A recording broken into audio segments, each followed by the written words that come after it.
por último, en esta parte de esta clase, vamos a ver el otro aspecto que nos faltaría de cómo la quiralidad puede influenciar en la etapa farmacocinética. Entonces, ustedes saben que la etapa farmacocinética está constituida por una serie de procesos, ¿sí? Que se inician, digamos, con la absorción. La absorción en general de los principios activos administrados, digamos, en los medicamentos, en general es un proceso que transcurre por difusión pasiva. Solo en algunos casos, algunos fármacos son plausibles de ser ingresados a nuestro organismo, aprovechando el transporte activo o sea, que obviamente no está puesto dentro de nuestra fisiología para transportar fármacos, pero los fármacos se confunden a esas proteínas y estas proteínas los terminan, digamos, de alguna manera ingresando a nuestro organismo. Y entonces, cuando los procesos de absorción están mediados por algún tipo de transporte activo,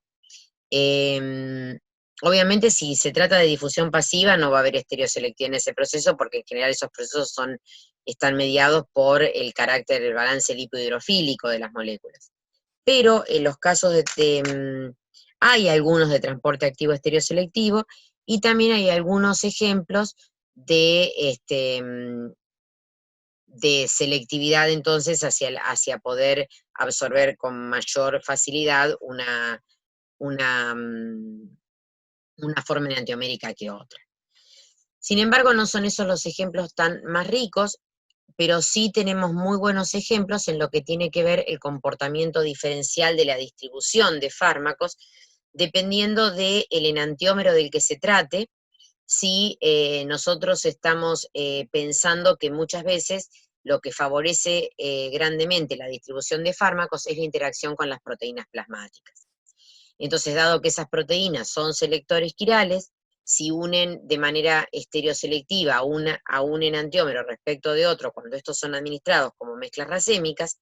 tenemos aquí algunos ejemplos. O sea, ya habíamos comentado, por el ibuprofeno, ¿no? El farmacodinámicamente interesante justamente sea el enantiómero S.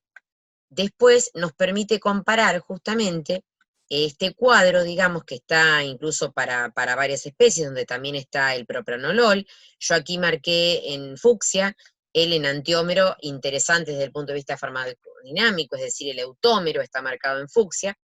Y ustedes pueden ver entonces que en el caso del ibuprofeno, justamente la fracción libre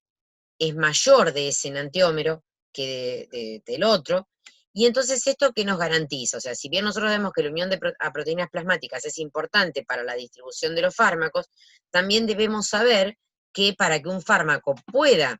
después volver a salir del torrente circulatorio y llegar a los sitios donde nosotros queremos que llegue para que ejerza su acción, tiene que estar libre, digamos, no puede salir del torrente sanguíneo con la proteína en la que va transportándolo. Y entonces en el caso del ibuprofeno,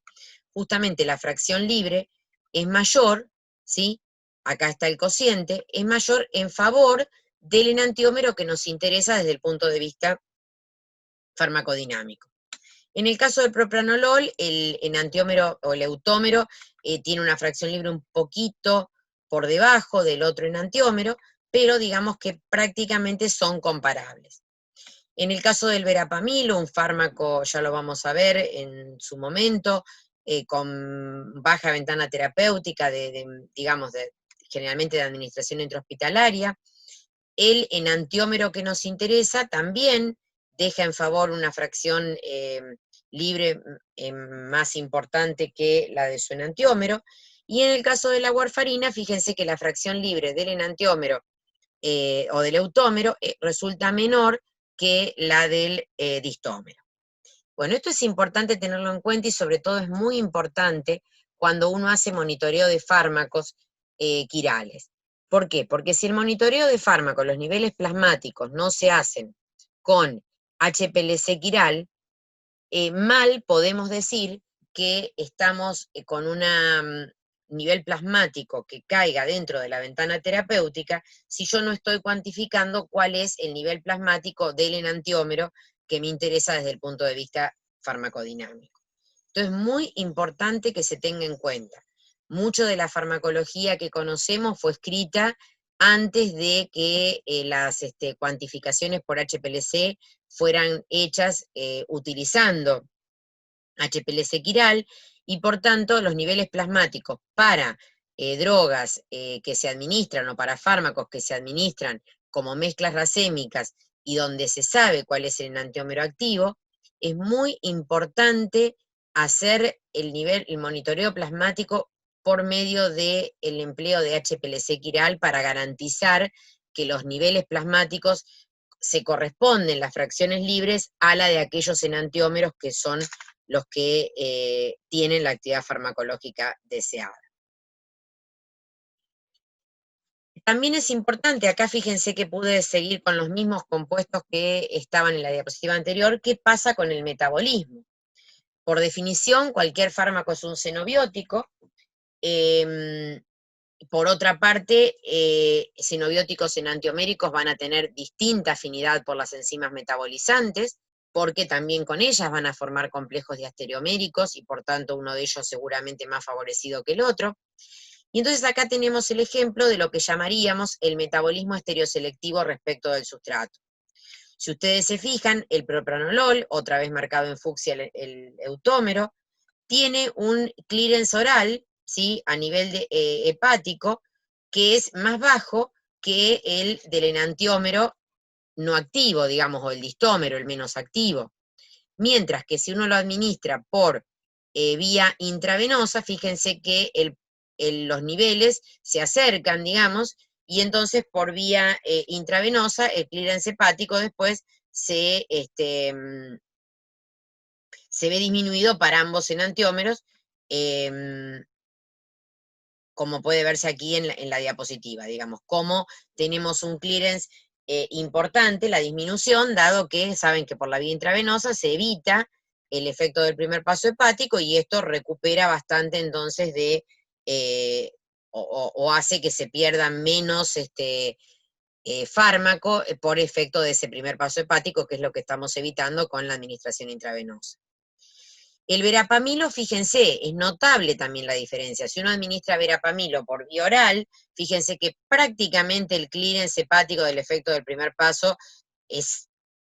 lo blanquea directamente del torrente circulatorio, mientras que la administración por vía intravenosa, si bien está más favorecida también el clearance del verapamilo eutómero, cae terriblemente respecto de la administración por vía oral. Y en el caso de la warfarina, fíjense que también el clearance del enantiómero activo también es más importante, o sea, acá vemos claramente cómo los sistemas enzimáticos hepáticos son estereoselectivos respecto del sustrato, es decir, no limpian a ambos o no metabolizan a ambos en una misma proporción, sino que en general se ven grandes diferencias de ser selectivos respecto a la quiralidad de uno de los sustratos respecto del otro. Sin embargo, la estereoselectividad también puede ser respecto al producto, es decir, uno podría tener un sistema enzimático que aun cuando le administre fármacos aquirales, solamente sea capaz de producir una única forma enantiomérica, ¿sí? Y muchas veces tenemos estereoselectividad respecto al sustrato y respecto al producto, ¿sí? ¿Qué quiere decir esto? Que muchas veces nuestros sistemas metabólicos son capaces de producir un metabolito con una determinada quiralidad a partir de uno de los enantiómeros, ¿sí?, y no metabolizar al otro, ¿sí?, o metabolizarlo a uno, o sea, generar un nuevo centro de asimetría con una quiralidad determinada o con una configuración determinada, dependiendo de la configuración del enantiómero de partida. Por último, dentro de lo que es los procesos metabólicos, tenemos la etapa de excreción. En la excreción, igual que en la absorción, son las etapas menos conocidas y sobre las que menos datos hay en la bibliografía respecto de estereoselectividad en este proceso. Fíjense que incluso no hay datos de los fármacos que veníamos siguiendo, básicamente propranolol y verapamilo, que son muy estudiados en las etapas de unión a proteínas plasmáticas y metabolismo hepático. Acá tengo algunos otros ejemplos donde podemos ver que el clearance renal en algunos casos puede ser similar para ambos enantiómeros, tanto para el eutómero como para el distómero. En otros casos puede llegar a ser casi el doble, el de uno respecto del otro. Y entonces, en el caso de la excreción, también hay que tener en cuenta otra etapa no menor, que tiene que ver con que muchas veces estos clearance estereoselectivos resultan inhibidos cuando los pacientes se les está administrando más de un fármaco. Por ejemplo, esta relación del clearance del pindolol, que es un poco mayor para el clearance renal del pindolol eutómero respecto del distómero, cuando al paciente se le está administrando junto con el pindolol cimetidina, se puede encontrar que esta relación cae a 1,26 en lugar de 1,34. O sea que podemos ver que en muchos casos el clearance estereoselectivo puede ser bloqueado de alguna manera frente a la administración de otro fármaco, y esto, bueno, tomo acá un ejemplo para que lo tengan en cuenta, pero en realidad también hay mucha bibliografía respecto de bloqueo en distintas etapas metabólicas por justamente la administración concomitante de más de un fármaco que pueda ser objeto de todos estos procesos de la farmacocinética estereoselectivos.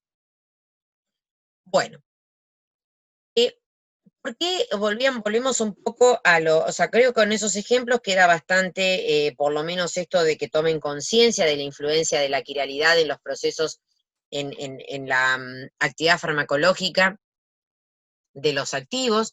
y sobre todo me importa también que de cara al futuro, que es cuando ustedes van a desarrollar su profesión, tengan en cuenta que hoy el desarrollo de fármacos quirales se mueve en dos escenarios principales. Uno que existió siempre, que fue la separación del fármaco racémico al enantiómero que interese en la forma pura, lo cual no suele ser el escenario más interesante para la industria farmacéutica porque interesa tirar, o sea, no les interesa, mejor dicho, tirar la mitad de la materia prima, y lo que supone hoy en día el proceso más elegido, que es el desarrollo de novo del activo enantioméricamente puro. Estos procesos se han visto muy promovidos, sobre todo desde los años 2000 hasta nuestros días. En el año 2001 los premios Nobel de Química fueron justamente 3 químicos que desarrollaron catalizadores quirales para la síntesis de fármacos enantiopuros. Y a partir de ahí, digamos que en los últimos 20 años, pararse en este escenario de desarrollo de novo de enantiómeros puros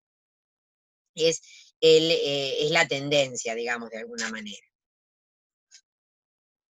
Como lo dice ahí la diapositiva, los avances que hay, sobre todo porque son procesos que están mediados por el uso de catalizadores, y el catalizador lo es tal, permite su recuperación y muchos ciclos de reuso. Y entonces esto de alguna manera a la industria química en general y a la farmacéutica en particular le ha resultado auspicioso para poder dar cumplimiento a los aspectos regulatorios que también empezaron a hacerse sentir desde los 90, y con más, primero fueron recomendaciones y ya desde los 2000 fueron exigencias. Entonces, hoy en día la industria farmacéutica está en la etapa de intentar, siempre que sea pertinente y posible, desarrollar entidades químicas como isómeros individuales. En paralelo a estos escenarios, lo que ha ido creciendo de manera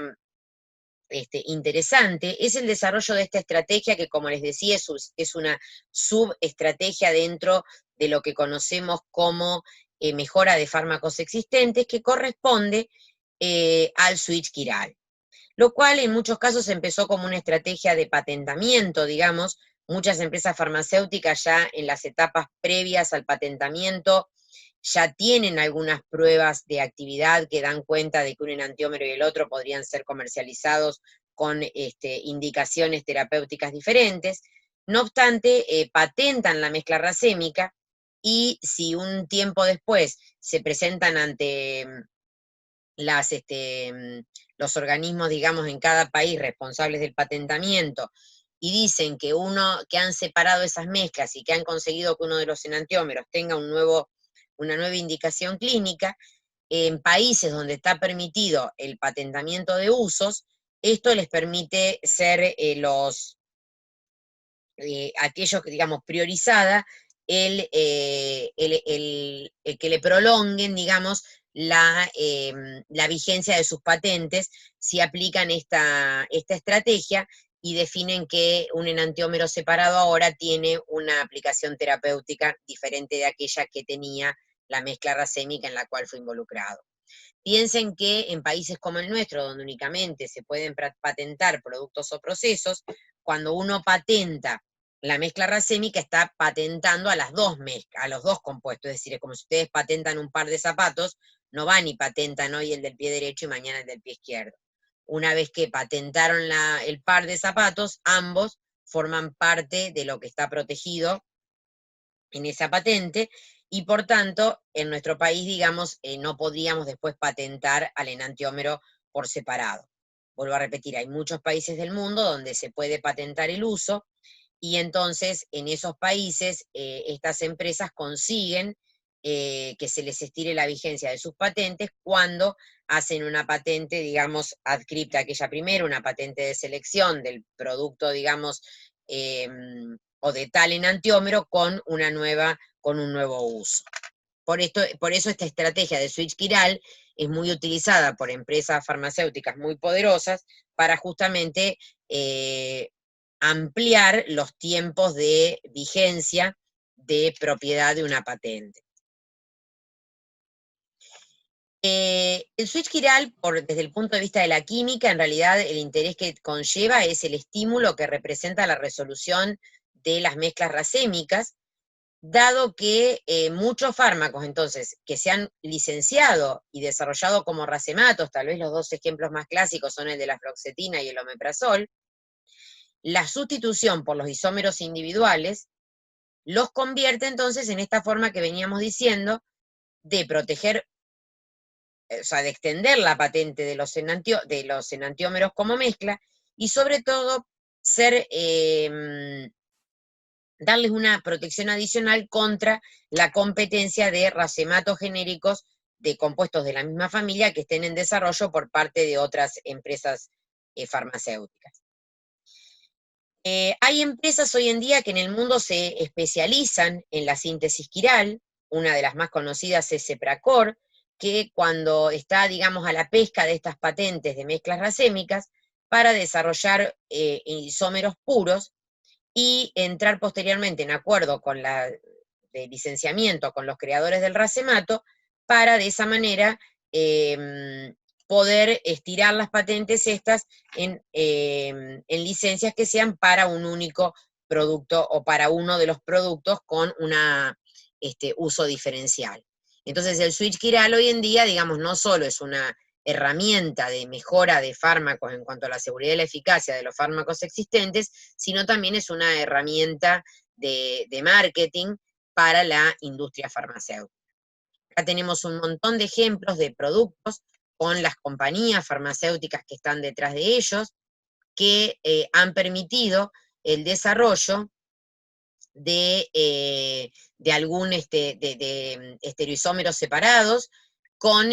una indicación clínica diferente. Por ejemplo, fíjense acá el típico clásico de la fluoxetina, donde finalmente, tras el switch quiral, producto de un convenio entre Eli Lilly, que era el dueño de la patente original, y Sepracor, esta empresa que se especializa en esto de desarrollar el switch quiral, la R-fluoxetina quedó en la indicación clínica de la depresión, mientras que la S-fluoxetina se está comercializando como un antimigrañoso, ¿sí? Entonces, acá hay otro par de ejemplos, pero no me interesa tanto detenerme en cada uno de ellos, sino que tengan en cuenta la estrategia, ¿cierto? El switch quiral, como una idea aún vigente, podría extenderse a la investigación de la actividad farmacológica de los otros enantiómeros de los productos naturales, por ejemplo, y podríamos ver qué pasa, digamos, como la naturaleza sintetiza los compuestos con una única quiralidad, en el caso de ser quirales, sería una buena oportunidad sintetizar los enantiómeros de los productos naturales en uso como fármacos y ver qué efecto, si no tenemos ahí una nueva fuente de hallazgos de fármacos. Y finalmente, el uso de esta estrategia y, digamos, y las consecuencias que puede traer en un futuro, también constituyen un desafío en la ley de propiedad, a las leyes de propiedades intelectuales y a las autoridades reguladoras de todo el planeta. No obstante, el campo de la quiralidad y cómo afecta a los fármacos, hoy en día sigue teniendo sus aristas, dado que hoy en día muchos, por ejemplo, acá concretamente es este autor, digamos que pertenece a la empresa Boehringer Ingelheim, es un gran, o es una de las personas que más propicia en nuestros días lo que es estudiar la actividad farmacológica de las mezclas racémicas, derivadas no de la presencia de un elemento de asimetría tal como un centro de asimetría, sino para moléculas que tienen planos y ejes de asimetría. Nosotros venimos viendo en las semanas anteriores todo lo que tiene que ver con sistemas tricíclicos, donde justamente existe ahí una asimetría dada por la falta de un plano de simetría. Y entonces muchos de los efectos adversos de esas familias de tricíclicos con distintas aplicaciones clínicas, hoy en día parecen justificarse en base a la presencia además de un estereoisómero en circulación, y que esos distintos estereoisómeros, dependiendo de las barreras de interconversión, puedan actuar como enantiómeros propiamente dichos y dar lugar a efectos adversos.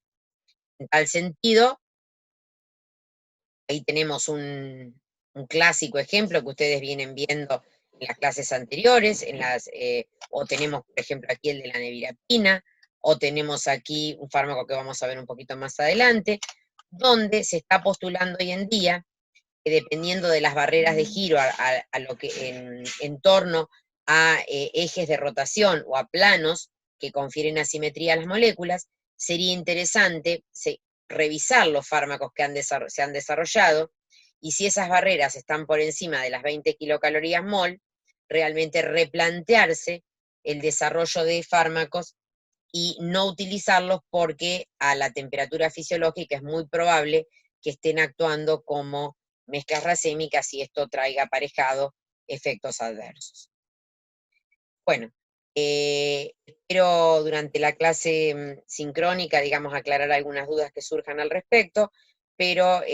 también espero que todo lo que les conté en estos videos sirva para que repasen un poquito todo lo que tiene que ver con la estereoisomería, particularmente con la isomería óptica, y que se haya comprendido la incidencia que este tipo de isomería tiene en la acción farmacológica, por su influencia tanto a nivel de los procesos farmacodinámicos como de los procesos farmacocinéticos.